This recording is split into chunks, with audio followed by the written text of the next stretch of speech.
Weather could come some pesky pests. Are you protected and prepared for a potential fall invasion? Joining me now to give us some tips on how to keep pests away from your holiday fun is Chad Thornton with Stark Exterminations. And thanks so much, Chad, for joining us. Thanks for being here. You know, people kind of, I think, breathe a sigh of relief to some degree when fall comes for a lot of reasons. One of which is there seem to be fewer bugs, but there are other problems people have to worry about and critters that could get into the house or into the attic or different things like that, right? Yes, that is true. Of course, you know, typically you're going to deal with your ants and your roaches and everything that we always see throughout the year. Termites are a little less active, but they're still, at this time of year, they're still going to be doing damages in your home. Also, one of the big things that we're looking for right now is rodents. Mice, squirrels, rats, things like that. They can get in the smallest openings into your attic, do damages. They can nest in the insulation, chew wires, even cause fires, things like that. So. Yeah, and that can happen any time of year, but I guess especially during the winter months when it's cold outside, they're looking for a warm place to nest. Is that right? Yes, ma'am, that is correct. They're like we are. They want to get inside and stay warm, have shelter and food, have a safe place when it gets cold outside.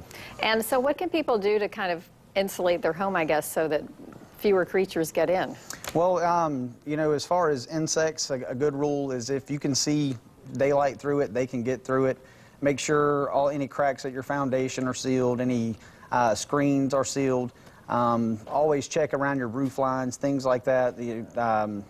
Rodents can get in that way. Keep trees trimmed back away from the home.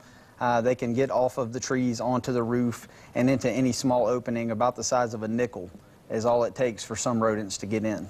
Yeah, so I guess even insulation around doors could be a problem if you see daylight through there. Yeah, weather stripping, you know, things like that. Make sure your door sweeps are good.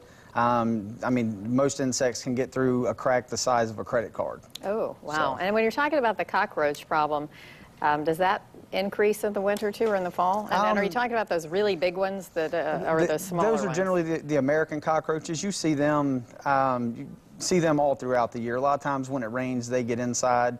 And, you know, they're like any other insect. They're going to try to come in where it's warm, too. They don't like to be out in the cold. They are a lot less active this time of year, which means you just don't see them as much. Doesn't mean that they're not there, but they're not as active in the cold weather. And you do have to worry with, I guess, a lot of these creatures about the sanitation issue. Right. You know, especially with rodents, they can cause breathing issues. They can cause kids to have asthma attacks, things like that because of the urine and the feces. Also with cockroaches, same type of thing.